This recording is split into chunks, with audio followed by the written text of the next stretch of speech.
Lila, a young architect with a penchant for minimalist design and quiet evenings, had always found comfort in her ancestral home in a serene, leafy corner of Quezon City.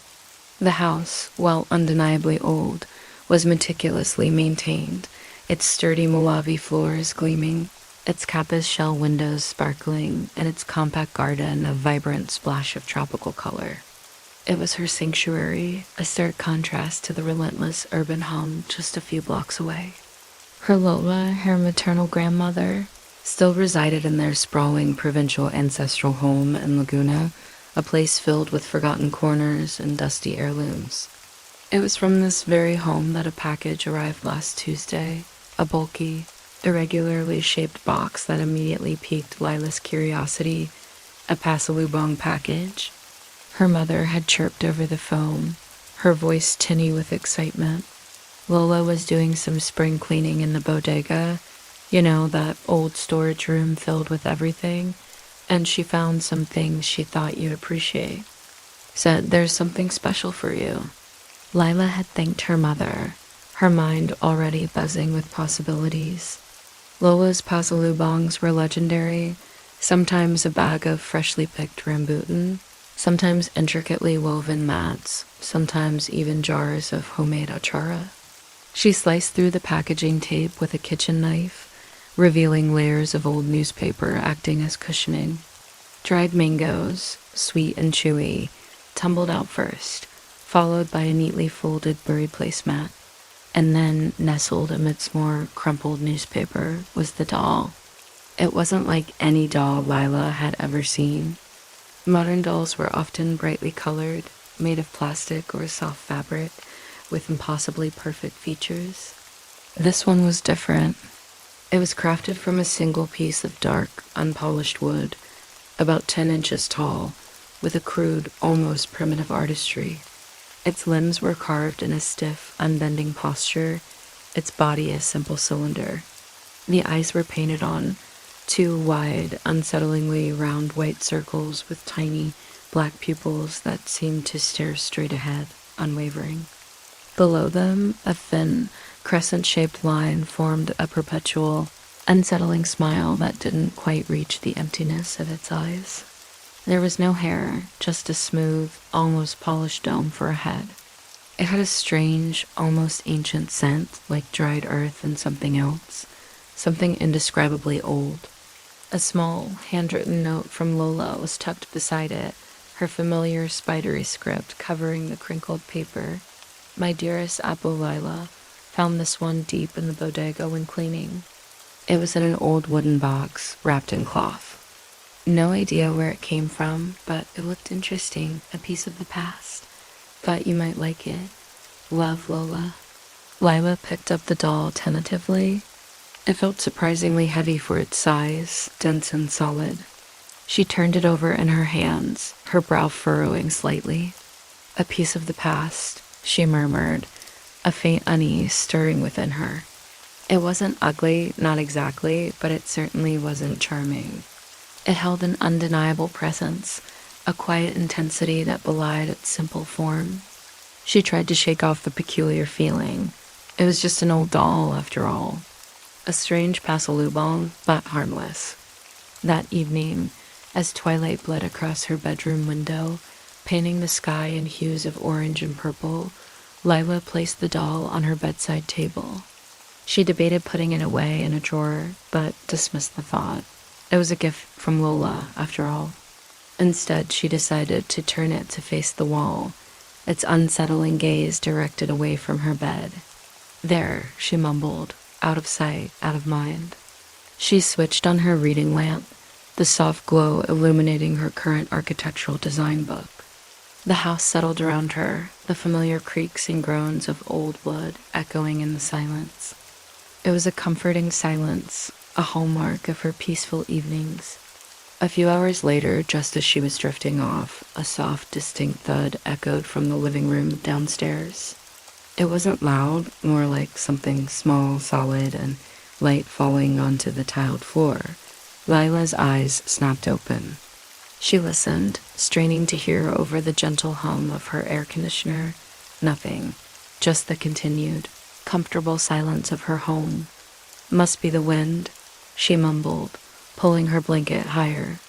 Or maybe the cat knocked something over if he managed to sneak in. She didn't have a cat, but the thought was somehow reassuring. She dismissed it, turning onto her side, and slowly sleep claimed her. The next morning, the soft glow of the Quezon City sun filtered through Lila's window, rousing her gently. She stretched, her mind still hazy with sleep, and instinctively glanced at her bedside table. Her eyes immediately fixated on the wooden doll. A small frown creased her brow. The doll was facing her. Lila sat up, pushing herself against the headboard. She distinctly remembered turning the doll towards the wall the previous night. She was meticulous, almost to a fault, especially with her personal space. Had she been so tired she'd forgotten? Or perhaps she had turned it, but not securely enough, and it had somehow shifted. The idea seemed absurd for a solid wooden object, but she sought a rational explanation. She reached out, picked up the doll, and turned it firmly to face the wall again. As she did, her fingers brushed against the smooth, unyielding wood, and a faint chill seemed to emanate from its surface. It was probably just the morning air, she told herself, shaking off the odd sensation. Right, she muttered under her breath. Stay put this time. She then went about her morning routine, the incident quickly fading into the background of her daily thoughts about design revisions and client calls. That evening, after a long day at the architecture firm, Lila returned home, exhausted but content. She ate a light dinner, caught up on some emails, and finally retreated to her bedroom, craving the familiar comfort of her bed and a good book. She settled in, the soft lamplight casting a warm circle around her. For a moment, she forgot all about the doll. Then, just as she was fully immersed in her book, a faint, almost imperceptible sound reached her ears. It was a rhythmic, delicate scratching, like tiny fingernails being dragged across a rough surface. It was so soft she almost dismissed it as her imagination. She paused, holding her breath, her eyes flicking around the room. The sound seemed to emanate from her bedside table, right next to her. Her gaze slowly, hesitantly, drifted towards the wooden doll. The scratching stopped the moment her eyes landed on it. The doll was, once again, facing her. Its wide, painted eyes, dull in the soft lamplight, seemed to bore directly into hers. The thin, painted smile seemed less innocent now, almost knowing. A cold shiver, far more intense than the morning's fleeting chill, snaked its way up Lila's spine. Her heart began to beat a little faster. This was no coincidence. She had definitely turned the doll to the wall, twice, and now it was facing her again, just after that unsettling scratching sound. Okay, she whispered, her voice a little shaky. This isn't funny. She reached out, her hand trembling slightly, and snatched the doll. Its weight felt heavier than before, almost solid, with a strange density that sent another jolt of unease through her. She stared at its expressionless face, trying to find a logical explanation. Could it be vibrations? An uneven surface? No, the table was perfectly level. A wave of irrational fear began to creep in, chilling her to the bone. This wasn't just an old doll. There was something undeniably wrong with it, something that defied logical explanation. She thought about putting it back on the table, but the thought of those unblinking, painted eyes watching her as she slept was suddenly unbearable. Her gaze darted to her bedside drawer, a deep, sturdy one where she kept various odds and ends. You know what? She muttered, more to herself than to the doll. You can stay in here. With a decisive, almost desperate movement, Lila shoved the doll into the drawer, pushing it to the very back, behind a stack of old journals and a forgotten phone charger. She then closed the drawer firmly, hearing the solid click of the latch. Out of sight, out of mind, she repeated, a little more forcefully this time, as if to convince herself. She took a deep, shaky breath, trying to calm her racing heart. The room felt safer now, the doll's unsettling presence contained. She picked up her book again, but the words blurred before her eyes. Sleep felt a long way off. Sleep, as Lila had suspected, proved to be an elusive companion. Every shadow seemed to stretch and writhe in the dim light filtering from the hallway. Every familiar creak of the old house, usually a comforting lullaby, now sounded amplified, sinister. Her mind raced, replaying the doll's unnerving shift, the faint scratching, the feel of its strangely heavy wood. She tossed and turned, her blankets tangling around her, her eyes darting nervously towards the bedside table, even though the drawer was closed. Just as she felt the first tendrils of exhaustion beginning to pull her under, a new sound cut through the heavy silence of the night. It was a soft, rhythmic thump. Thump, thump. It wasn't loud, but it was distinct, emanating from the bedside table. From inside the drawer, Lila's breath hitched in her throat. Her eyes snapped open, wide and staring into the darkness of her room. The sound was unmistakable. It was a gentle, persistent knocking, as if something small, solid, and utterly determined was trying to get out. Her heart, already a frantic drum against her ribs, now hammered with a desperate urgency. She squeezed her eyes shut, pulling the blankets up to her chin, as if the thin fabric could offer protection from the unseen force. "No," she whispered, her voice barely audible, a pathetic plea lost in the vastness of her fear. "This isn't real. This can't be real." The thumping continued, growing steadily louder, more insistent. Thump, thump, thump, thump, thump. It was no longer gentle, it was demanding. And now, accompanying the knocking, she heard it again, that faint, high-pitched scratching, like tiny claws dragging against wood, coming from within the confined space of the drawer. She imagined the doll, its smooth, polished head, its wide, unblinking eyes, pressing against the inside of the drawer, desperate to escape. A cold sweat broke out on her forehead, dampening her pillow. Her entire body trembled. Every rational thought she possessed screamed at her to get up, to open the drawer and confront whatever nightmare was unfolding. But pure, paralyzing terror held her captive. She couldn't move. She couldn't even force herself to open her eyes. "Go away," she whimpered, her voice a fragile, pathetic whisper that barely escaped her lips. "Please, just go away." She pressed her hands over her ears, trying to block out the relentless, disturbing sounds. The thumping, the scratching, they seemed to crescendo, becoming a frantic scramble. It felt like an eternity, trapped in the dark with a relentless assault on her sanity. Then, as suddenly as it had begun, the thumping stopped. The scratching ceased.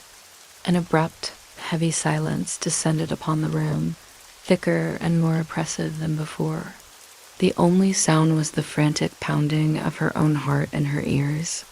Lila lay there, rigid, for what felt like an endless minute, too terrified to move, too terrified to breathe properly. Had it stopped for good? Was it truly over? Slowly, painstakingly, she forced herself to uncurl her fingers from her ears. The silence remained unbroken. With agonizing slowness, she cracked open one eye. The room was still dark, illuminated only by the faint glow of the streetlights filtering through her curtains. The bedside table stood as it should, solid and unmoving. The drawer was still closed, exactly as she had left it. A shaky breath escaped her lips. Maybe it had all been a nightmare. An incredibly vivid, terrifying nightmare, brought on by exhaustion and that unsettling doll. She let out a long, shuddering sigh of relief, trying to convince herself that she had simply imagined it all. The sense of dread, however, still clung to her like a shroud. She started to relax, the tension in her muscles slowly easing, and then she heard it, a whisper. Dry, raspy, and impossibly close. It wasn't from the drawer. It wasn't from the walls. It was right beside her ear, a breathy, chilling sound that seemed to snake directly into her brain. "I liked it better out there." The voice was devoid of emotion, yet it was laced with an undeniable ancient malice. It wasn't a question or a plea. It was a statement of fact, a declaration. Lila didn't think. She screamed. A raw, primal sound of pure terror tore from her throat, ripping through the quiet of the night. She scrambled out of bed, her limbs flailing, entangled in the blankets. In her blind, panicked haste, she crashed into the bedside table, sending it toppling over with a loud crash. The books, the lamp, and the drawer all hit the floor in a chaotic jumble. The impacts sent a fresh wave of panic through her. The drawer, now dislodged from the table, had flown open. Its contents, including her old journals and the phone charger, were scattered across the floor. But the doll wasn't there. Lila's scream still echoed in the small bedroom, raw and ragged. Her eyes, wide with sheer terror, darted frantically around the room, searching. The bedside table lay on its side, a casualty of her panicked escape. Books were splayed across the wooden floor, their pages bent. The lamp lay shattered, its bulb having burst on impact, plunging the room into near total darkness, save for the faint silvery glow filtering in from the streetlights outside. Her gaze swept over the chaotic scene, landed on the open drawer. Its contents spilled out, her old journals, a forgotten phone charger, loose pens. But the doll, the accursed wooden doll, was nowhere among them. Her breath hitched again, a cold, hard knot of fear tightening in her chest. It had to be there. It had to be. No, she whimpered, her voice a fragile reed in the oppressive silence. No, no, no. Her eyes darted to every corner, every shadow. Under the bed, behind the curtains. Her mind, racing a mile a minute, struggled to comprehend what was happening. How could it have vanished? It was a solid object. It couldn't just disappear. Then she saw it. It stood in the doorway, silhouetted against the faint pre-dawn light that seeped in from the hallway. Small, impossibly still, and undeniably present. The Pasalubong Doll. It wasn't lying on the floor. It wasn't tucked away in a forgotten corner. It was standing upright, perfectly balanced on its crudely carved feet, framed by the doorframe. Its smooth, polished head was tilted ever so slightly as if observing her. And its painted smile, that thin, crescent line, seemed wider now, stretching impossibly across its wooden face, a grotesque rictus of amusement. But it was the eyes that truly froze Lila's blood. Those wide, painted white circles, which moments ago had been dull and lifeless, now glowed with a faint, malevolent red. 2 pinpricks of crimson light, pulsing with an inner heat, seemed to bore directly into her soul. They weren't just staring. They were seeing. A wave of dizziness washed over Lila. This wasn't a nightmare. This was real. The doll, an inanimate object, had moved. It had spoken, and now it was watching her with an unholy light in its eyes. Every fiber of her being screamed to escape, to put as much distance between herself and that horrifying wooden figure as possible. The air in the room suddenly felt thick, heavy, as if all the oxygen had been sucked out. A suffocating dread settled upon her, pressing down, making it hard to breathe, hard to move. She wanted to scream again, but her throat was locked, choked by terror. Her legs, wobbly and weak, barely supported her weight. The doll remained motionless, its red eyes fixed on her. In her panicked mind, she could almost hear that dry, raspy whisper again, echoing in the now silent room. I liked it better out there. It was out now, and it was exactly where it wanted to be, in plain sight, observing her. Without a second thought, without gathering anything, not even her phone, Lila stumbled backwards, away from the terrifying presence in the doorway. She scrambled towards the bedroom door, not caring about the phone furniture or the mess. Her hand fumbled for the doorknob, turning it frantically. She yanked the door open, a desperate surge of adrenaline flooding her system. She didn't look back. Not once. She burst out of the bedroom, tearing through the hallway, her bare feet slapping against the cool tiles. She didn't stop until she reached the front door, pulling it open with a frantic tug.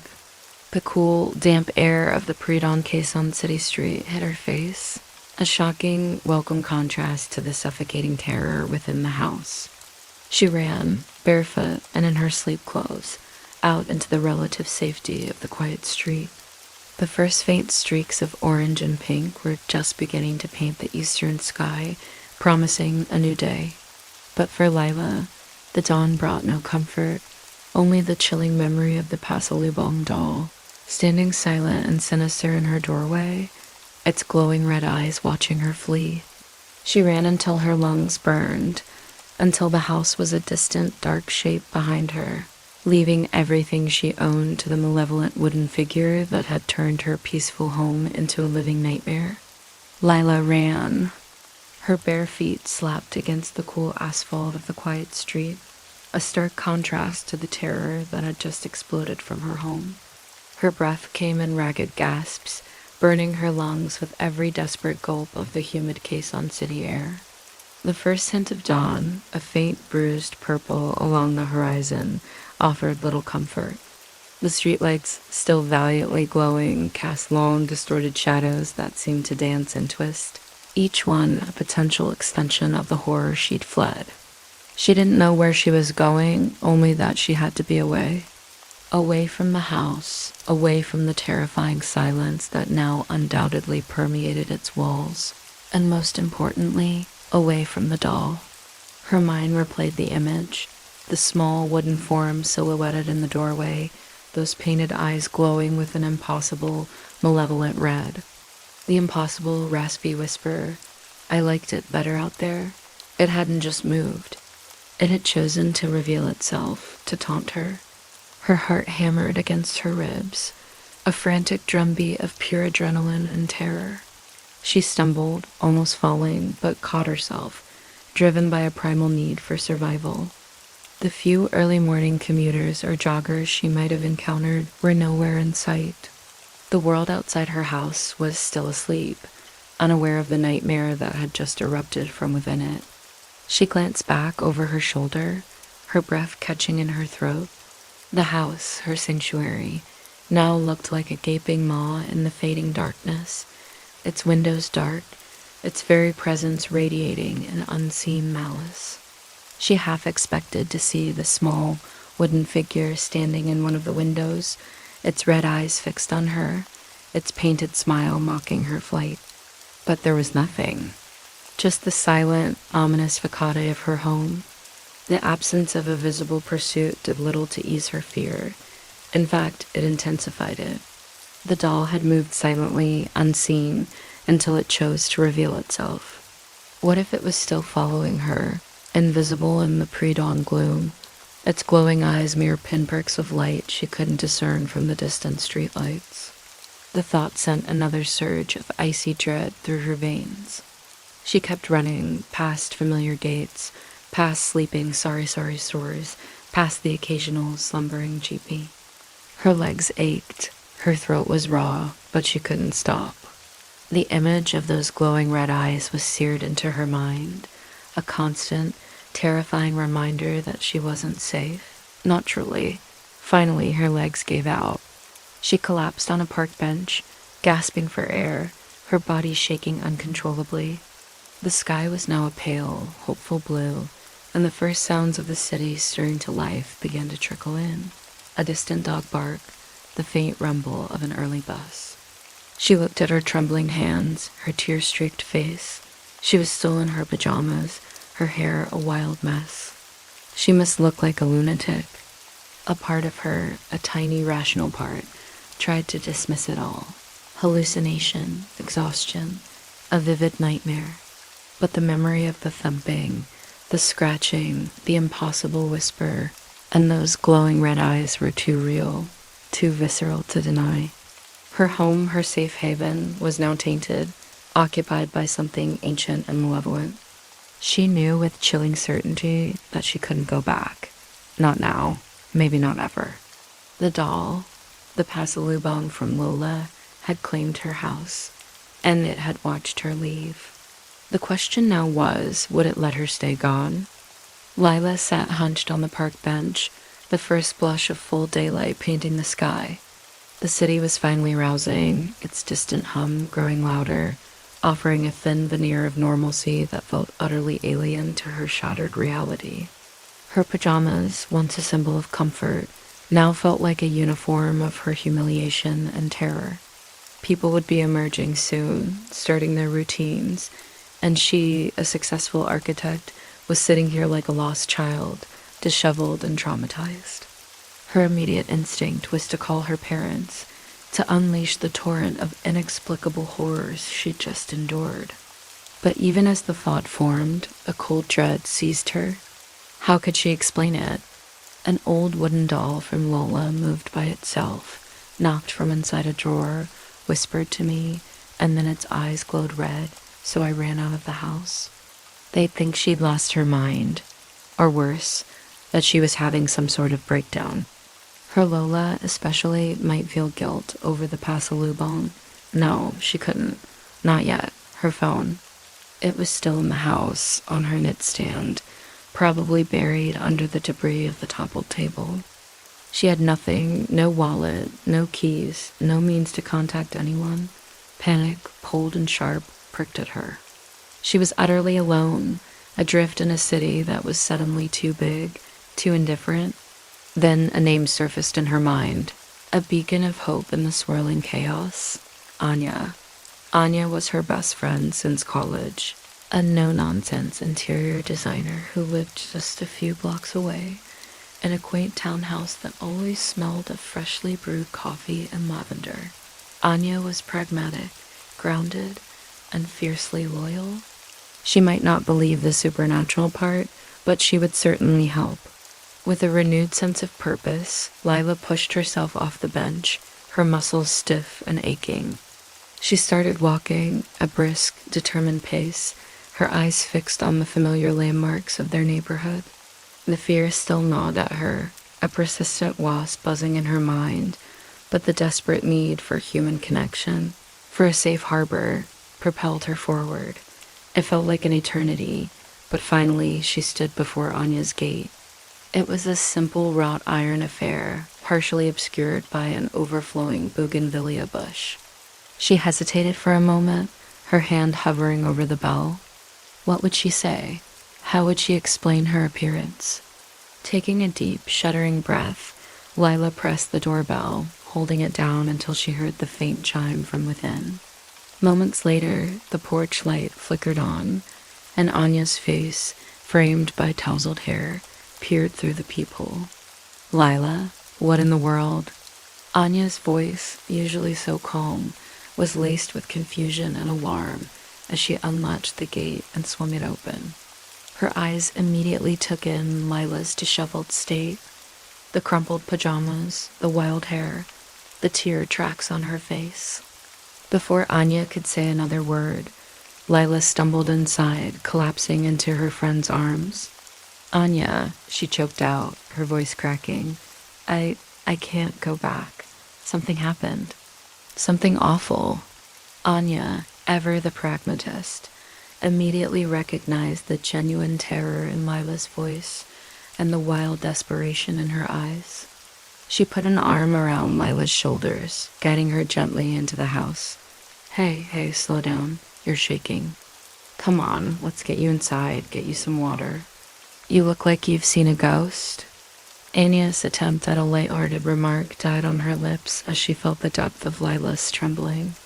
This wasn't just a bad dream. As Anya led her to the sofa, wrapped her in a soft throw, and handed her a glass of water, Lila felt a tiny crack in the wall of her terror. But even in Anya's comforting presence, the chilling whisper of the doll echoed in her mind, a constant, insidious reminder. I liked it better out there. It was out now, and it knew where she was. Anya listened patiently, a rare quality in her usually energetic demeanor, as Lila recounted the previous night's horrors. She started from the arrival of the Pasalubong Doll, describing its crude appearance, the unsettling painted smile, and Lola's innocent note. She detailed how she had placed it facing the wall, only to find it turned towards her in the morning. Then came the escalating sounds, the faint scratching, the rhythmic thumping from inside the drawer, growing louder and more frantic. Finally, the culminating terror of the whisper, "I liked it better out there," and the sight of the doll standing in her doorway, its eyes glowing with a malevolent red. Lila spoke in a rush, her words tumbling out, punctuated by shaky breaths and the occasional sob.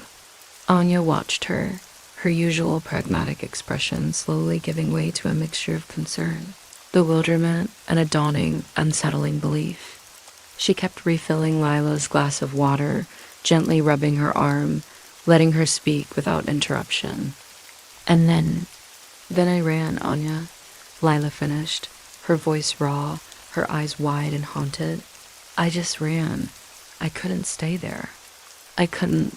She buried her face in her hands, trembling anew. You must think I'm crazy. I know it sounds insane. Dolls don't move, they don't talk, their eyes don't glow. Anya sighed, a long, drawn-out sound. She didn't dismiss Lila's story immediately, which Lila found both comforting and terrifying. Lila, Anya began, her voice soft but firm, you are clearly shaken to your core. I've never seen you like this. And I know you. You're not one for dramatics or flights of fancy. She paused, her gaze thoughtful. But a doll? With glowing eyes? That talks? Her eyebrows rose skeptically, yet her eyes remained filled with genuine worry. I know, Lila cried out, lifting her head. I know how it sounds, but it happened, Anya. Every single bit of it. I'm not imagining it. I felt the thumping. I heard the whisper. I saw those eyes. She shuddered. It was like it wanted to be seen. It wanted me to know it was there. Anya stood up and began pacing the living room, her hands tucked into the pockets of her sweatpants. Okay, let's break this down. You get a strange old doll. You put it on your nightstand. You start experiencing things you can't explain. Sleep deprivation, stress. These can do strange things to your mind. She turned to face Lila. Have you been under a lot of pressure at work lately? That big project you were talking about? Lila shook her head vehemently. Yes, I was stressed, but not that stressed. And even if I was, how does that explain the doll moving itself? And the knocking? And the whisper right next to my ear? I was awake, Anya, terrified but awake. She gestured wildly. And when I ran, I saw it standing in the doorway. Its eyes were red. Anya stopped pacing, her expression serious. Okay. Let's assume for a moment that what you saw and heard was real. That this doll is somehow animated. Why now? Why you? Why that doll? She walked over to the coffee table and picked up her phone. We need to figure out what that doll is. You said Lola found it in the bodega? Did she ever mention anything odd about that room? Or about strange old objects? Lila bit her lip, trying to think past the lingering fear. Not that I remember. The bodega is just a junk room, really. Full of old furniture, boxes of forgotten things. Family heirlooms that no one wanted anymore, or stuff they just hadn't thrown out. She paused, a new thought dawning on her. But Lola did say it was in an old wooden box wrapped in cloth. Like it was put away deliberately. Anya's eyes narrowed slightly. Wrapped in cloth, in an old box. In the back of a forgotten storage room. That sounds less like just a piece of the past and more like something someone tried to contain. She looked at Lila, her gaze softening. You're safe here, okay? For now, you're not going back to that house. But we need to understand what this thing is, and the only person who might have a clue is Lola. The suggestion hung in the air, heavy with unspoken dread. Lola, a sweet, superstitious, but ultimately practical provincial woman, might know more than she let on. The thought of bringing her grandmother into this terrifying reality was painful, but what choice did they have? This wasn't just about Lila's sanity. It was about understanding what had been brought into her home. The decision to call Lola weighed heavily on Lila, a bitter pill of dread and guilt. Her grandmother, sweet and kind, was also deeply rooted in provincial beliefs and superstitions, a world Lila, with her urban, modern sensibility, had largely dismissed. But now, that very dismissal felt dangerously naive. Anya, ever practical, insisted they wait until a more reasonable hour. It was still too early for a call to the province, where Lola would likely be up for her morning chores. They spent the next few hours in a quiet, uneasy truce with their fear. Anya made them coffee, a strong, comforting brew, and then, without a word, went to her guest room to pull out some clean clothes for Lila, dressed in Anya's too big t-shirt and sweatpants. Lila felt a tiny fragment of her composure return. The normalcy of fresh clothes, the aroma of coffee, the hum of Anna's refrigerator, they were anchors in the storm of her mind. Yet, every time she closed her eyes, she saw those glowing red pinpricks, felt the phantom brush of a dry, cold whisper against her ear. Around 8 a.m. handed Lila her fully charged phone. "Ready?" she asked gently, her eyes full of concern. Lila took a deep breath, her fingers trembling slightly as she dialed Lola's familiar number. It rang twice, then Lola's warm, slightly raspy voice answered. "Hello? Apple, Lila? What a surprise, calling so early." Lila began, trying to keep her voice steady. "Good morning. I just wanted to thank you again for the Pasalubong package. It arrived perfectly." She glanced at Anya, who gave her an encouraging nod. "About the doll, the wooden one you sent." There was a beat of silence on the other end, a pause that stretched unnervingly. Then Lola's voice, usually so bright and open, became oddly subdued. "Ah, yes, the doll," she murmured. "Did you like it, Appo? It's unique, Lola." Lila chose her words carefully, trying to sound casual. "You said you found it in the bodega, wrapped in cloth." Yes, Lola replied, a little too quickly, deep in one of those old wooden chests. It was quite dusty. I almost just threw it out, but then I thought, oh, perhaps Lila would appreciate an old curiosity. Her laugh was forced, a brittle sound that grated on Lila's nerves. Lila pressed on, her heart pounding. "Lola, did you ever hear anything about that doll? Who it belonged to? Or why it was wrapped up and put away like that?" Another silence, longer this time. Lila could almost hear Lola's thoughts whirring, a hesitation. "Well, Appo," Lola finally said, her voice dropping to a lower, almost conspiratorial tone.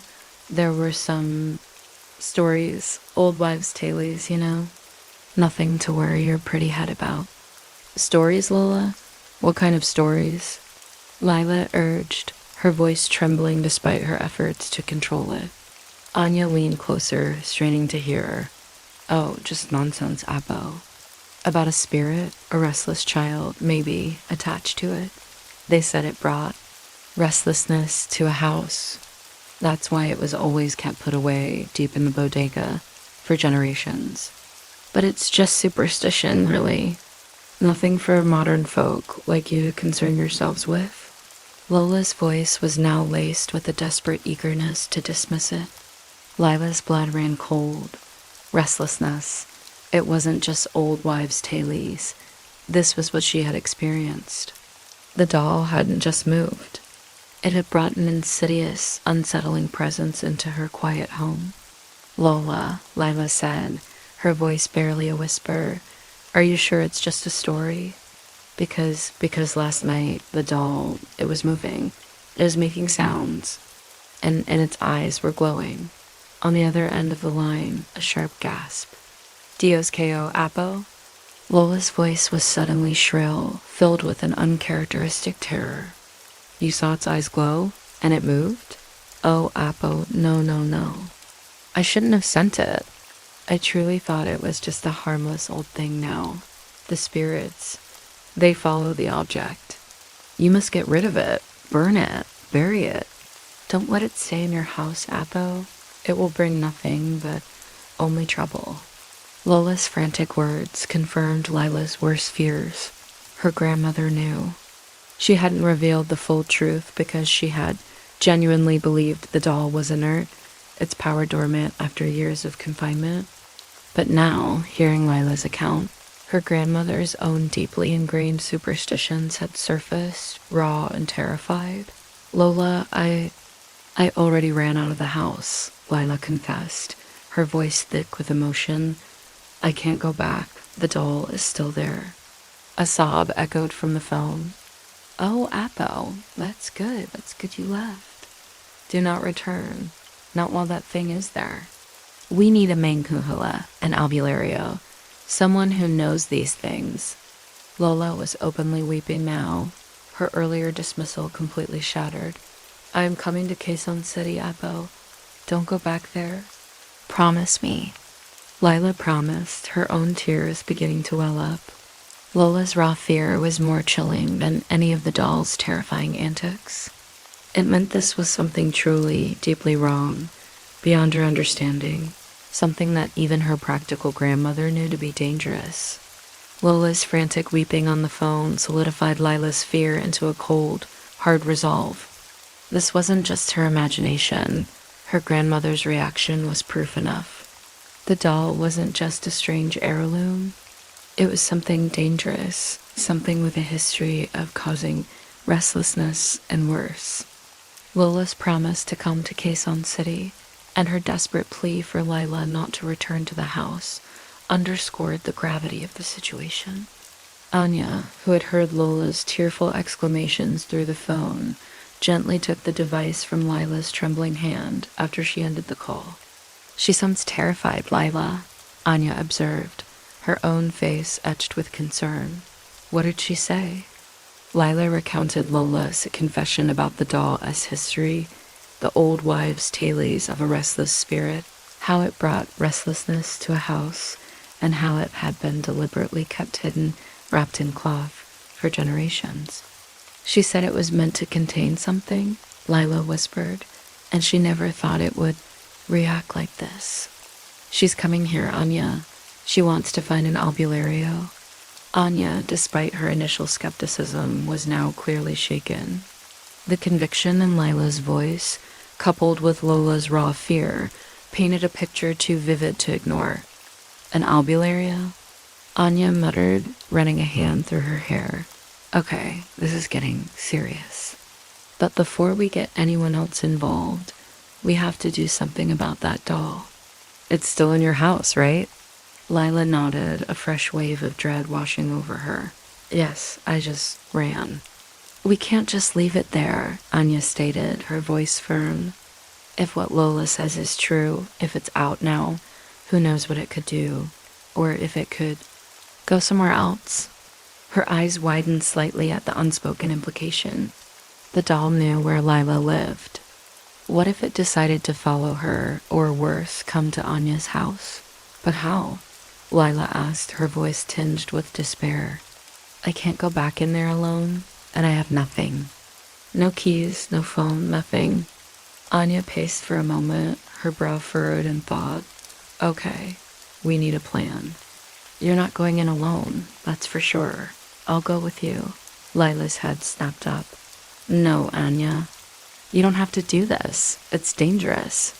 And you think I'm going to let you go back into a house with a possibly animated, spirit-possessed doll by yourself? Anya retorted, a hint of her usual exasperated humor returning, though it was quickly overshadowed by seriousness. Forget it. We go together. We get your keys, and we get that doll. We wrap it up, secure it, and then we wait for Lola and her albulario or whatever. We don't touch it more than we have to. The thought of returning to that house, even with Anya, sent a fresh wave of nausea through Lila. But the alternative, leaving the doll there, allowing it to potentially wreak havoc or, God forbid, escape and follow her, was far more terrifying. My spare key is usually under the doormat, Lila confessed, her voice barely a whisper, but I left the front door open when I ran out. Anya nodded grimly. Good. Less time fiddling with keys. Here's what we do. We go over there. We go in together. You point out exactly where it was and where it is now. We grab it, put it in something secure, and get out. Quick and quiet, deal? Lila took another shaky breath. Deal, but what do we put it in? Anya's eyes scanned her living room, landing on a sturdy old metal toolbox in a corner, used for her design projects. That, she said, pointing to it. It's metal, it latches, and it's heavy. We'll wrap it in several layers of thick cloth first. No sense in giving it a good view, even from inside a box. The plan was simple, direct, and utterly terrifying. They would confront the source of Lila's nightmare, armed with nothing but a metal box and their resolve. As they prepared to leave, the morning sun was now fully illuminating Quezon City, casting long, cheerful shadows. But for Lila, a chilling sense of dread clung to her, a premonition that this return to her home would be far from cheerful, and perhaps far from simple. The doll had wanted out. Now it was out, and they were going back in. What new view awaited them? The drive back to Lila's house was short, yet it felt interminable. Anya navigated her car through the awakening streets of Quezon City, the morning traffic slowly beginning to thicken. Lila sat rigidly in the passenger seat, her eyes fixed on the road ahead, her hands clasped tightly in her lap. The cheerful sunlight outside felt like a mockery of the creeping dread that already permeated her being. Anya, sensing Lila's escalating anxiety, kept glancing at her, her face a mask of determined focus. As they turned onto Lila's street, the familiar residential lane lined with modest yet charming homes, Lila felt a fresh wave of nausea. Her house, usually a source of comfort, now loomed ahead like a dark, silent sentinel of fear. The front door was, indeed, still slightly ajar, just as she had left it in her panicked flight. It looked like a silent invitation or perhaps a waiting trap. Anya parked the car a few houses down, just out of direct sight, then turned off the engine. The sudden silence in the car was deafening, amplifying the frantic beat of Lila's heart. Okay, Anya said, her voice low and steady. Remember the plan. We go in, we find it, we box it, we leave. Quick, silent. If anything feels off, we get out immediately. Understand? Lila nodded, too afraid to speak. Her throat felt tight, constricted by an invisible hand. They got out of the car. Anya retrieved the sturdy metal toolbox from her trunk. It felt reassuringly heavy in her hand. She also grabbed a thick canvas tarp from her car, folding it several times to create a dense layer. For wrapping, she murmured, catching Lila's questioning glance. As they approached the house, an unnatural stillness seemed to descend upon the air. The usual morning sounds, distant dogs barking, a neighbor's gate creaking, the drone of traffic from a nearby main road, seemed muffled, strangely muted. A faint, almost imperceptible chill wafted from the open doorway, despite the warming morning air. It wasn't the refreshing coolness of an air-conditioned space, but a damp, ancient cold that seemed to sink directly into Lila's bones. Anya pushed the front door open further, revealing the dimly lit interior. The living room was exactly as Lila remembered, neat, orderly, except for the lingering sense of oppressive quiet.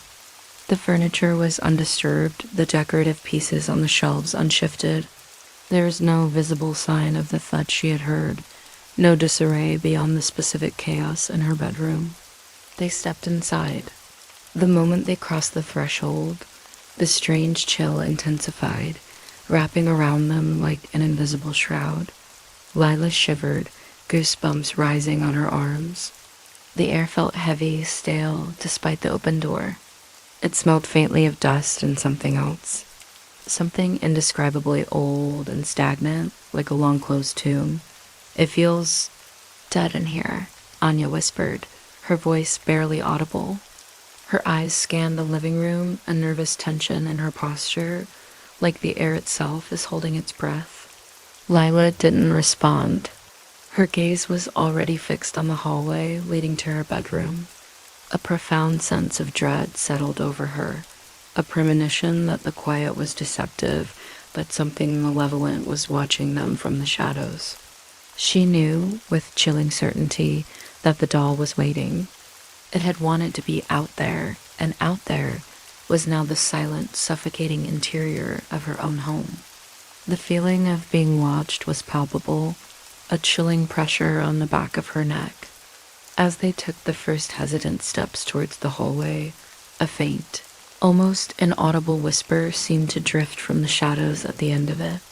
It was too indistinct to make out words, but the sound itself was enough to make Lila's blood run cold.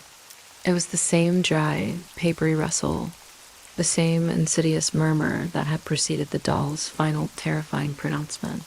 The doll hadn't just claimed her room, it had claimed the entire house. And now it welcomed them back into its newly established domain. The oppressive chill deepened as Lila and Anya advanced down the short hallway towards Lila's bedroom. Every creak of the old wooden floorboards seemed amplified, a grim soundtrack to their terrifying mission. The faint, almost imperceptible whisper from the shadows had ceased, replaced by an unnerving silence that felt heavier than any sound. It was the silence of something waiting, something watching their every hesitant step. Lila's heart pounded against her ribs, a frantic hummingbird trapped in a cage. Her eyes were fixed on the open bedroom door, a gaping maw leading into the heart of her fear. Anya, walking slightly ahead, clutched the metal toolbox like a shield, her face a mask of grim determination. Her usual composure was visibly strained, replaced by a tense vigilance. As they reached the doorway, a low, guttural groan seemed to emanate from within the room itself. It was a sound that defied logic, too deep for wood, too organic for a settling house. It was a sound that spoke of ancient, suffering wood and something else, something trapped and angry. The air inside the room was noticeably colder, prickling Lila's skin with invisible needles. The sight that greeted them was exactly as Lila had left it, yet infinitely more terrifying under the chilling light filtering through the window. The bedside table lay on its side, lamp shattered, books splayed. The drawer was open, its contents scattered. But in the center of this chaotic scene, standing perfectly upright amidst the disarray, was the Pasalubong Doll. It was positioned facing the doorway, as if it had been patiently waiting for their return. Its wooden body was still and stiff, but those painted eyes, those dreadful wide circles, were no longer merely glowing with a faint red light. They now pulsed with an intense, malevolent crimson, a deep, burning ember that seemed to draw all the light and warmth from the room. And the painted smile, impossibly wide, seemed to stretch further, a silent, mocking rictus of triumph. Lila gasped, a choked sound caught in her throat. Every nerve ending screamed at her to turn and run, to flee this malevolent presence that had claimed her sanctuary. But Anya, though visibly trembling, held her ground.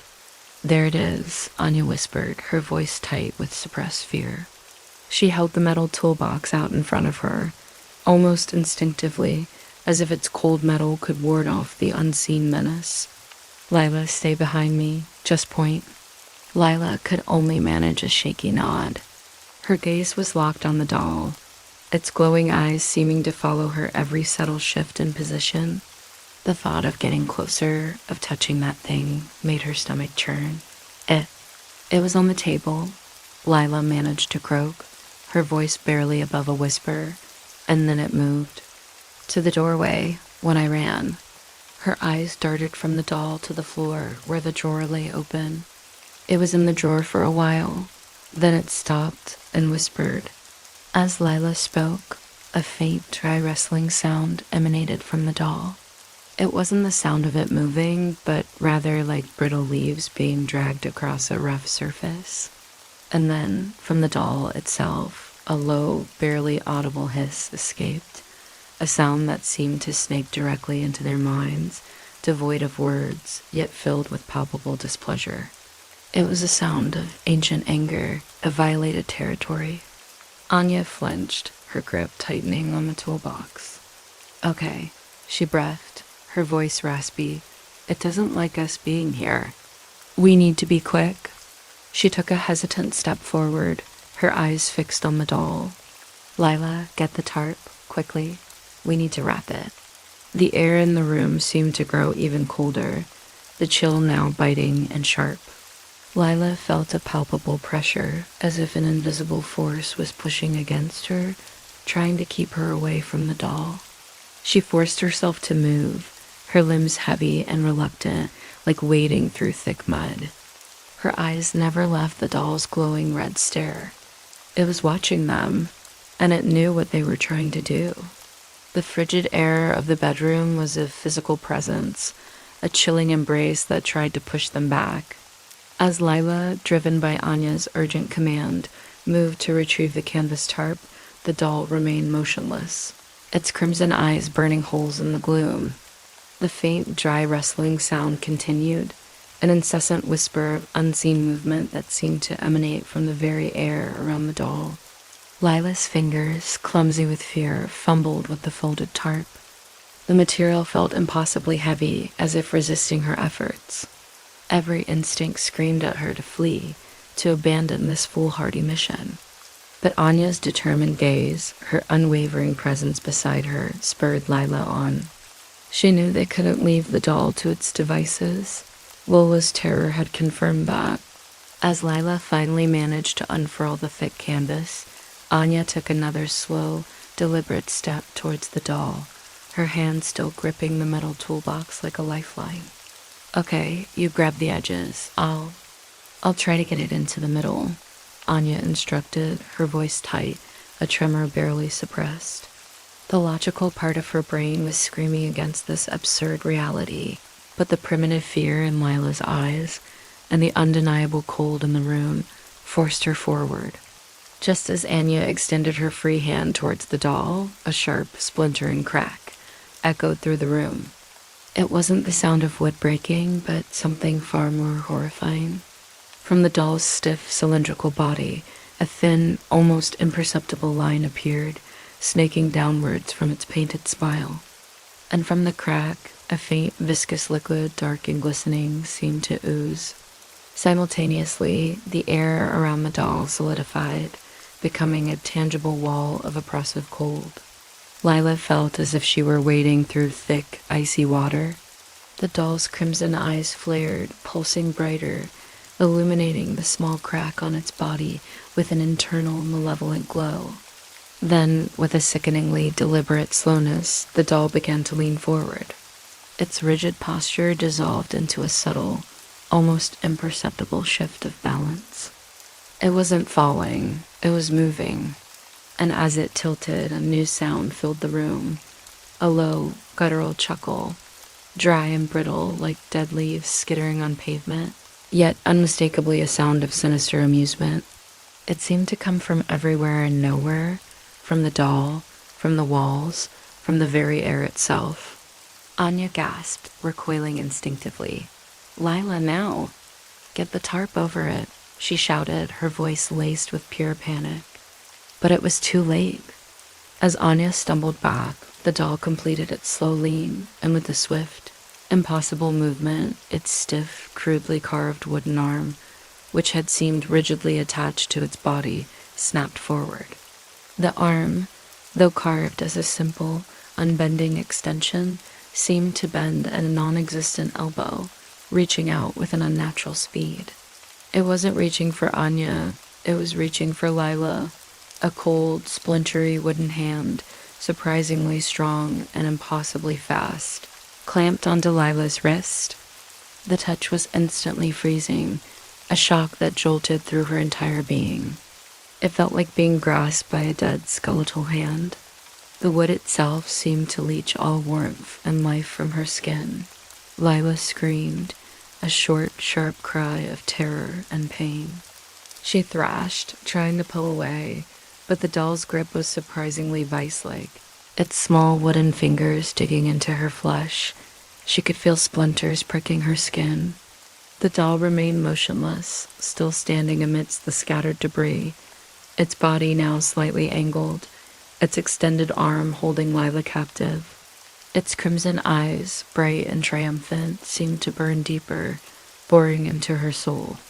And that dry, chilling chuckle seemed to resonate directly inside her head, mocking her futile struggles. The doll had wanted her back, and now it had her. Lila's scream reverberated through the chilling air of the bedroom, a raw, desperate sound of pure terror. The doll's grip on her wrist was impossibly strong, the rough, cold wood of its fingers digging painfully into her flesh. She thrashed, desperate to pull away, but the doll held fast, its crimson eyes burning, its silent, mocking chuckle echoing in her mind. The sensation was paralyzing, a static charge of fear mingled with the shocking cold emanating from the doll. Anya, momentarily stunned by the doll's impossible animation and its sudden attack, snapped out of her trance. Her best friend was in danger, and the pragmatist in her, however terrified, took over.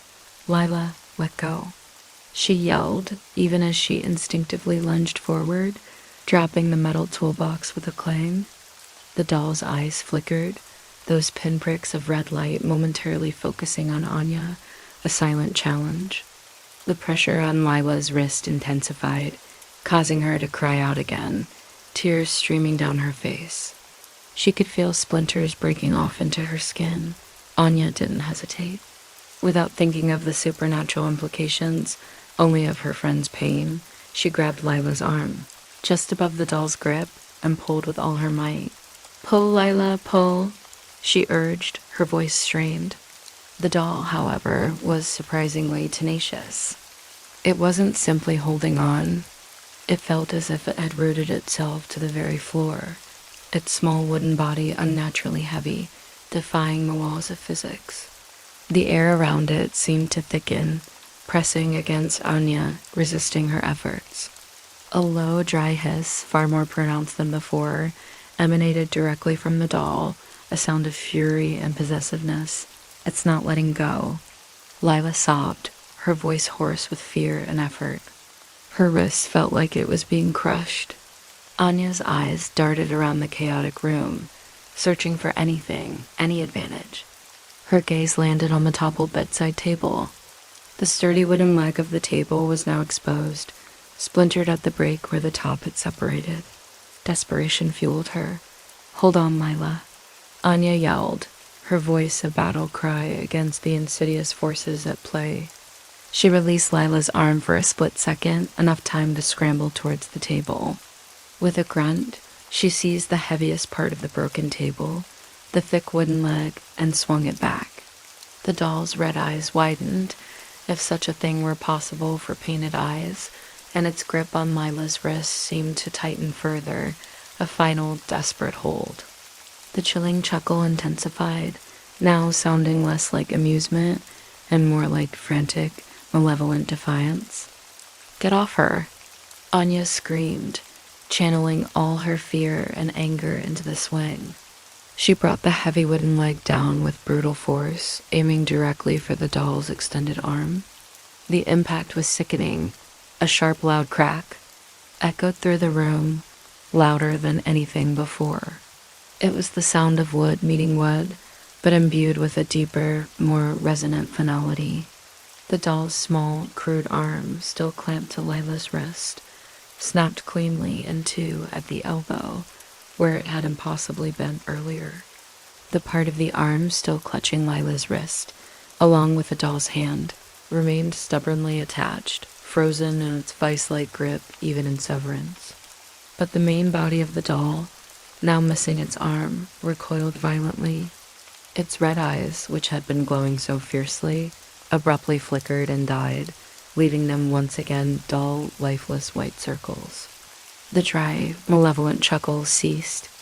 The oppressive cold in the room seemed to lift almost instantly, replaced by the familiar, if still tense, morning air.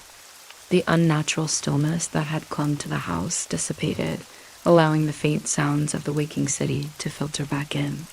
Lila cried out, not from pain this time, but from the shock of sudden release. She stumbled back, freed from the doll's grasp, collapsing against Anya, who wrapped her in a protective hug. The severed wooden hand, still clutching Lila's wrist like a macabre bracelet, remained for a horrifying moment before Anya, with a grimace of disgust, pulled it off, tossing it away from them with all her might. The doll, now limbless and seemingly inert, lay motionless on the floor amidst the scattered books and shattered lamp. Its eyes were no longer red, but the small, splintered stump where its arm had been, and the faint, dark ooze still seeping from the crack on its body, were stark reminders of the impossible events that had just transpired. The terror was far from over, but for now, they had survived the direct confrontation.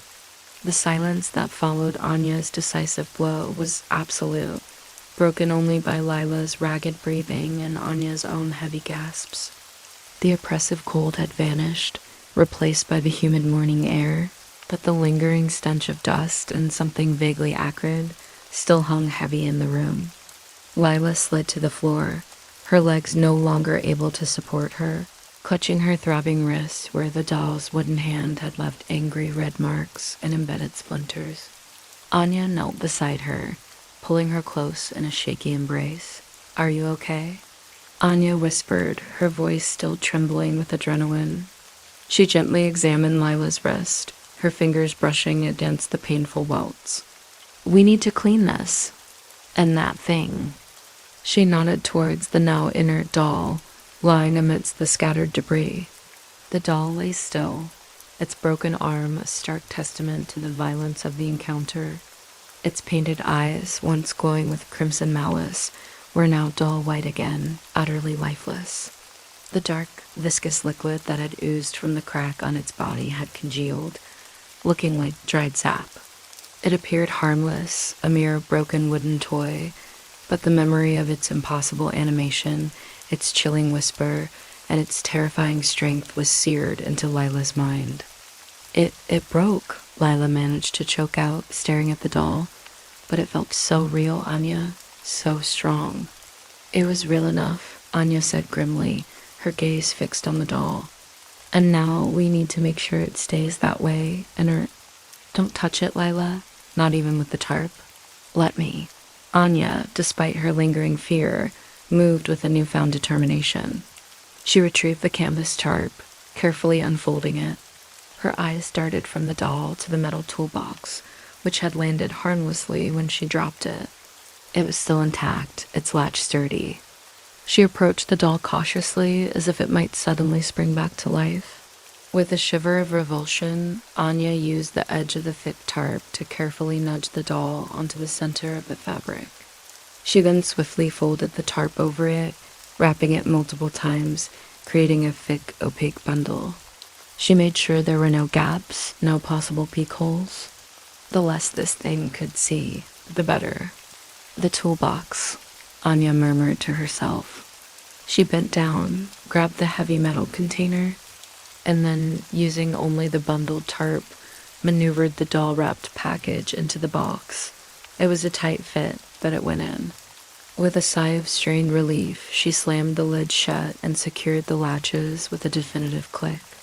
The metal box, once an ordinary tool carrier, now felt like a prison. It was heavy, reassuringly so. It's cold. Hard shell offering a sense of security against the supernatural threat contained within. The room, which had seemed to hold its breath during the confrontation, now felt like a space they could finally breathe in. The air was still, but it was the still of calm after a storm, not the suffocating stillness of something waiting. "Okay," Anya said, wiping a bead of sweat from her brow. "It's contained. For now." She looked at Lila, who was still huddled on the floor, her eyes wide and bruised. "Let's get you cleaned up. Then we figure out what to do with this." She gestured to the toolbox. Lila nodded weakly, slowly pushing herself up. Her body ached, not just from the encounter, but from the sheer exhaustion of terror. As Anya helped her up and guided her towards the bathroom, Lila glanced back at the metal toolbox, sitting silently on the floor.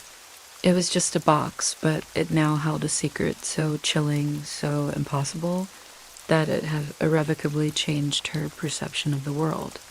The Pasalubong, meant to be a simple gift, had brought with it a malevolent entity, a piece of the past that refused to stay buried. They had captured it, for now. But the greater question remained. What exactly was it, and how could they ensure it would never haunt anyone again? The albulario Lola had mentioned seemed less like a superstition and more like their only hope. Lola arrived late that afternoon, driven by a frantic cousin who usually only made the trip to Quezon City for major family events. Her face was edged with worry, her normally cheerful demeanor replaced by a solemn, almost fearful tension. The moment she stepped into Anya's living room, she rushed to Lila, enveloping her in a tight embrace, tears welling in her eyes. "My poor Apple," Lola sobbed, stroking Lila's hair. "I should never have sent that thing. I truly believed its power was gone, that it was just an old, cursed relic now. Forgive me, Apple." Lila hugged her grandmother back, a fresh wave of tears escaping her own eyes. "It's not your fault, Lola," she whispered, her voice still hoarse. "You didn't know." Anya had prepared a simple meal, but the atmosphere was too heavy for much eating. Lola's gaze kept drifting to the metal toolbox, now sitting unobtrusively in a corner of Anya's living room, covered by a blanket. She seemed to sense its presence, even concealed. After a brief, strained dinner, Lola turned to Lila and Anya, her expression firm. "We cannot waste time. I have already called Manang Elena. She is an albulario from our province, a true healer and a guardian against these dark things. She agreed to come tonight. She will know what to do." Manang Elena arrived around 9 o'clock, a small, wizened woman with eyes that seemed to hold centuries of wisdom and sorrow. Her hair was pulled back in a neat bun, and she carried a woven basket filled with herbs, small bottles, and what looked like a piece of gnarled wood. She didn't speak much, her gaze sharp and penetrating as she surveyed the room, lingering for a moment on the covered toolbox. "The spirit is restless." Manang Elena's voice was a soft rasp, like dry leaves rustling, yet it carried an undeniable authority. "It seeks connection, a vessel. This doll, it is not merely wood. It is a conduit, empowered by intent and neglect." Lola quickly explained everything to Manang Elena, from the doll's discovery to Lila's terrifying ordeal and Anya's intervention. Manang Elena listened patiently, her eyes often flicking to Lila's bandaged wrist, then to the toolbox. "This spirit," Manang Elena finally said, her gaze fixed on the toolbox. "It is a Tikbalen's child, they say. Not a true Tikbaling, but a manifestation, a minor one, birthed from its shadow and bound to this form. It feeds on fear, on isolation, on the disruption of peace. It was banished, not destroyed. Locked away in that bodega where it could do no harm, its power lessened by years of dormancy and forgotten intention." Lila felt a chill that had nothing to do with the room's temperature. A Tikbaling's child, the mythical half-horse, half-man creature of Philippine folklore. The idea that this doll was a minor manifestation of such a being was horrifying.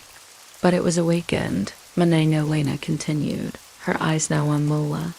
When it was moved, when its long rest was disturbed, it sought to reclaim what it lost, its freedom, its ability to cause fear. And it found its new home in Apple Lila's house. "How do we get rid of it, Manang?" Anya asked, her voice tight with a mixture of fear and determination. "Permanently?" Manang Elena sighed, a long, weary sound. "To truly banish such a thing requires ancient rituals, a sacred place, and a powerful will. But to contain it, to render it inert, that we can do here." "You did well to break its arm, young one," she said, looking at Anya. "You severed its immediate connection to its power. It is weakened." She then explained, "It must be bound." not with ropes or chains, but with sacred intent and the natural elements it despises. Fire for cleansing, salt for purification, and earth for burial.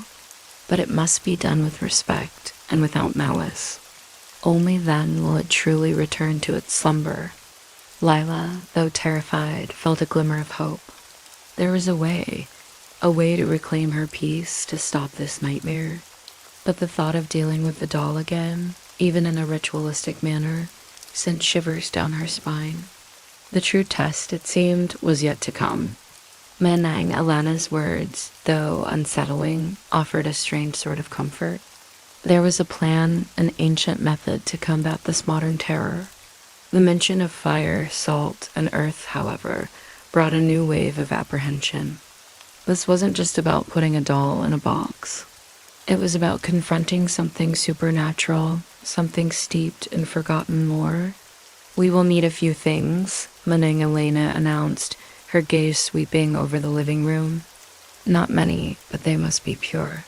Salt, unrefined, from the sea. A vessel that can withstand fire.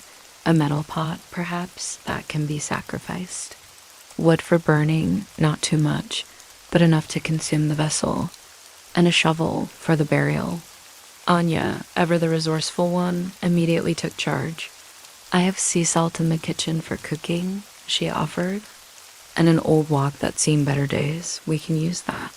For the wood, there's a small patch of overgrown bamboo in my backyard. We can cut some of that. And a shovel in the shed." Her pragmatic approach, even in the face of the supernatural, was oddly reassuring to Lila. "The time must be right," Manana continued, her eyes now looking out the window towards the darkening sky. "At the turning of the night, when the veil between worlds is thinnest. Before midnight, after the moon has fully risen, but before the deepest hour." She gestured towards the garden. "The burial must be in consecrated ground, or as close as we can get. A place where the earth is vibrant, not barren." Lila's small garden, with its lush tropical plants, came to mind. It had always been a source of peace for her. Now it would be the site of a strange, chilling ritual. While Anya gathered the supplies, Lila and Lola sat with Manang Elena. Lola, still visibly shaken, kept murmuring prayers under her breath. Lila, however, found herself fascinated, if terrified, by Manang Elena's calm demeanor and the strange wisdom she exuded. "This is not about hatred for the spirit, Apo," Manang Elena explained to Lila, sensing her unease. "It is about restoring balance. This child was misplaced, disturbed. It is restless because it is not in its rightful place, not because it is inherently evil, though its actions cause harm. By returning it to the earth, cleansed by fire and salt, we help it find its way back to the natural order. Or, at least, we bind it away from this world once more." Lila looked at her bandaged wrist, still aching from the doll's grip. "It felt evil," she whispered, remembering the glowing red eyes and the chilling chuckle. Manang Elena nodded sagely. "Fear can make any spirit seem evil, but its true nature is simply to exist. We deny it the means to continue its existence here, in this form. Think of it as a misplaced child throwing a tantrum because it cannot go home. We are simply guiding it back, firmly." Anya returned, carrying the items. A large bag of coarse sea salt, a dented, but sturdy old wok, several pieces of freshly cut bamboo, and a small, worn shovel. She placed them all carefully near the metal toolbox. "We should do this in your garden, Lila," Anya stated, looking at her friend. "It feels more contained." "And closer to home, where it all started," Lila nodded slowly. The thought of bringing the doll back to her house filled her with dread, but Manon Elena's words about consecrated ground and Anya's logic made sense. It felt like the right place to end this. As the evening deepened, casting long, eerie shadows across the room, a new kind of tension settled over them. It wasn't the raw, sudden terror of the previous night, but a creeping, anticipatory dread. They were preparing for a confrontation, not with a physical entity, but with something unseen, something ancient, something that defied the modern world yet was terrifyingly real. The moon, a sliver of silver, was beginning to rise in the night sky, casting a faint ethereal glow. The turning of the night was fast approaching. The night deepened, wrapping Quezon City in a blanket of humid darkness. The moon, now a proud silver orb, climbed higher in the inky sky, casting an ethereal glow that transformed familiar shapes into unsettling shadows. The air, usually alive with the distant hum of traffic and the occasional bark of a dog, felt strangely hushed around Anya's house, as if holding its breath in anticipation. Lila, Anya, and Lola, accompanied by the quiet, resolute figure of Manang Elena, prepared for their return to Lila's home. The metal toolbox, now containing the bundled doll, sat like a heavy, ominous heart on the living room floor. Beside it lay the implements of the ritual, the coarse sea salt, the old wok, the bamboo kindling, and the small shovel. Lola, though still clearly terrified, had found a fragile strength in Manang Elena's presence. She clutched a worn rosary in her trembling hands, her lips moving in silent prayer.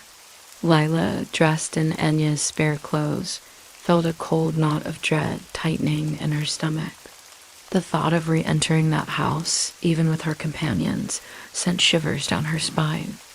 The house, which had been her sanctuary, now felt like a cage, a place of unspeakable dread. Remember, Manang Elena's voice was a low murmur, breaking the silence. We go with purpose, not with fear. Fear feeds it, calm strength binds it. She looked at Lila, her ancient eyes piercing. Your will must be stronger than its desire to remain. Anya, ever practical, had ensured they were equipped with flashlights, though the moon was bright enough to offer some visibility. Let's go, she said, picking up the toolbox. The sooner we do this, the sooner it's over. They walked in a solemn procession, their footsteps quiet on the sidewalk. Anya led the way, carrying the toolbox. Lila walked beside her, her eyes scanning the shadows, half expecting to see movement where there should be none. Lola followed, clutching her rosary, while Manangalena brought up the rear, her presence a silent, powerful anchor.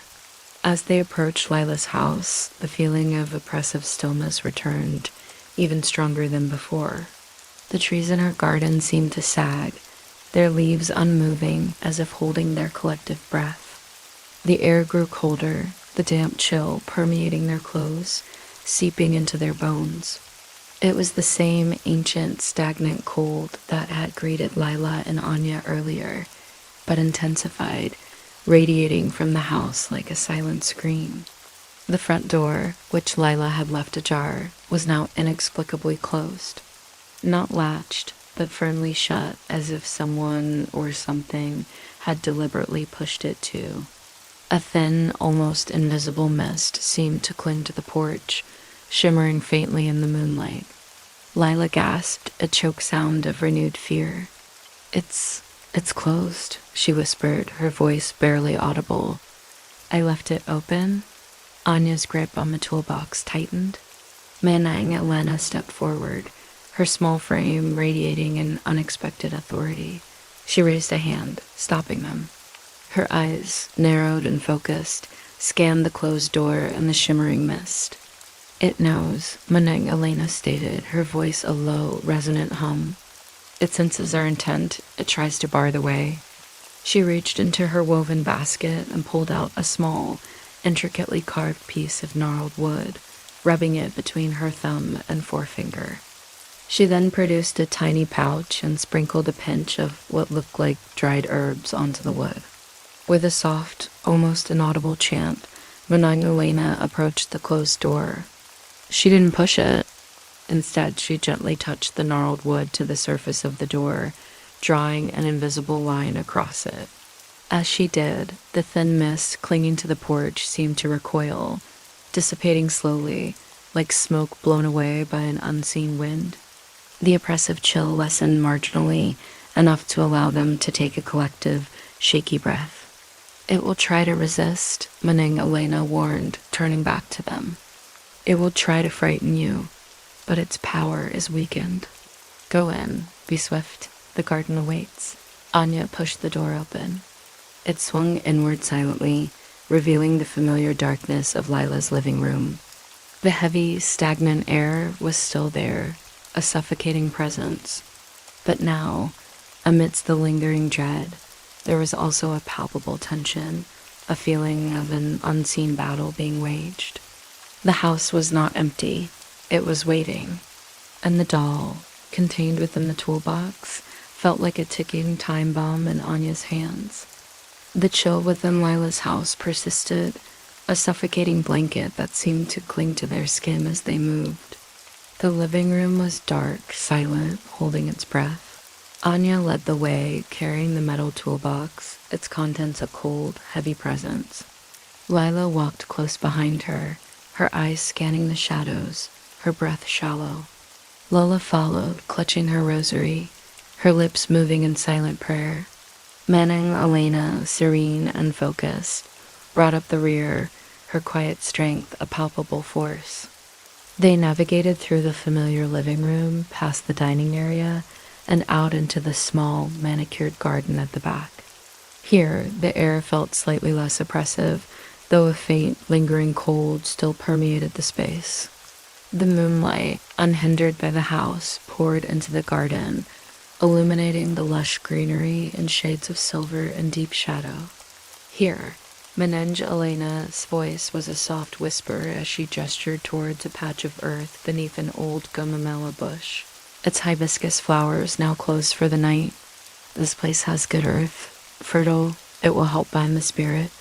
Anya gently set down the metal toolbox. The air around it seemed to shimmer faintly, almost imperceptibly, in the moonlight. Lila felt a prickle on her skin, a familiar warning. The doll, even contained, was aware of their presence, aware of their intent. First, the fire, Manang Elena instructed. Anya quickly arranged the cut bamboo pieces within the old wok, creating a small makeshift fire. Manang Elena then took a small, dried leaf from her basket and, muttering an incantation, touched it to the bamboo. To Lila's astonishment, the leaf ignited with a soft whoosh, and the bamboo caught fire instantly, burning with a clean, bright flame. The sudden warmth was a welcome contrast to the chilling cold of the night. Now, the salt, Manang Elena continued, her eyes fixed on the burning bamboo. Anya, with trembling hands, poured a generous amount of coarse sea salt around the base of the wok, creating a shimmering white circle that seemed to glow in the firelight. The container, Manang Elena then commanded, her gaze turning to the metal toolbox. Bring it forth. Anya took a deep breath, her face set in a grim line. She reached for the latches on the toolbox.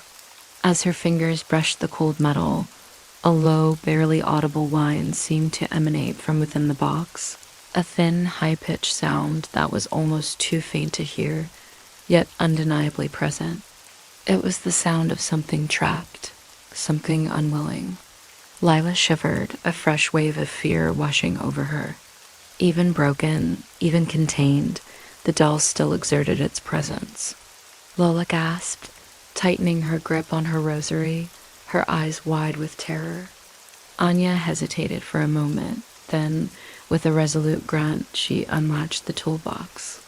The moment the lid began to lift, a gust of icy, unnatural wind erupted from within, blowing out the small, clean flames that had just started in the wok. The garden was plunged into deeper shadow, illuminated only by the moonlight. And in the sudden, disorienting darkness, a distinct, dry rattle emanated from the toolbox, followed by a low, guttural giggle, the same chilling, mocking sound Lila had heard in her bedroom. It resists. Manang Elena cried out, her voice sharp with urgency. Do not let it free. Quick, bind it in the fire. Panic flared in Lila's chest. The wind, though brief, had been undeniably cold, carrying with it a profound sense of malice. The giggle, impossibly clear, seemed to echo in the very air around them. The doll was fighting back, even from within its metal prison. Their simple ritual had angered it, roused it to a final, desperate act of defiance. The sudden gust of icy wind and the chilling, triumphant giggle from the unlatched toolbox sent a fresh wave of terror through Lila, and even Anya. The small, hopeful flames in the walk had been extinguished, plunging the immediate area into deeper shadow. Menning Elena, however, remained unfazed, her ancient eyes burning with a fierce resolve. "Quickly, child." Manning Elena urged Anya, her voice sharp with urgency. "Do not hesitate. It seeks to escape." Anya, her face pale but determined, responded instantly. Ignoring the lingering cold and the doll's sinister laughter, she grabbed a lighter from her pocket, a small, mundane object now serving a vital purpose. With trembling fingers, she flicked it on, holding the flame to the bamboo kindling in the walk. This time, the bamboo caught fire more stubbornly, as if resisting, but Anya held the flame steady until the embers glowed and then erupted into small, hungry flames once more. The warmth, though faint, offered a psychological comfort. "Now," Menang Elena commanded, her voice rising in a guttural chant, the words ancient and resonant, a protective shield against the unseen. Anya wasted no time. With a forceful shove, she pushed the bundled tarp containing the doll, still within the open toolbox, directly into the burning walk. A sickening thud echoed as the heavy bundle landed amidst the flames. Immediately, the fire reacted. Instead of calmly consuming the bundle, the flames around the walk began to writhe and crackle with an unnatural intensity, turning from their usual orange to a sickly, pulsing greenish-black. A thin, acrid smoke, unlike ordinary wood smoke, began to coil upwards, smelling faintly of burnt sugar and something metallic. From within the bundle, a new sound erupted, a high-pitched, piercing screech, devoid of any human quality, a sound of pure, unadulterated anguish and fury. It was the sound of something trapped, something burning, something desperate to escape its demise. The very air vibrated with its impossible agony. Lila clapped her hands over her ears, tears streaming down her face. Lola sobbed openly, burying her face in Menang Elena's shoulder, murmuring prayers rapidly. Even Anya, typically stoic, flinched, her eyes wide with a mixture of horror and grim satisfaction. "It fights!" Menang Elena chanted louder, her voice cutting through the demonic shriek. She began sprinkling more of the sea salt around the walk, forming a tighter, brighter circle. The salt seemed to hiss as it hit the ground, reacting to the unnatural heat.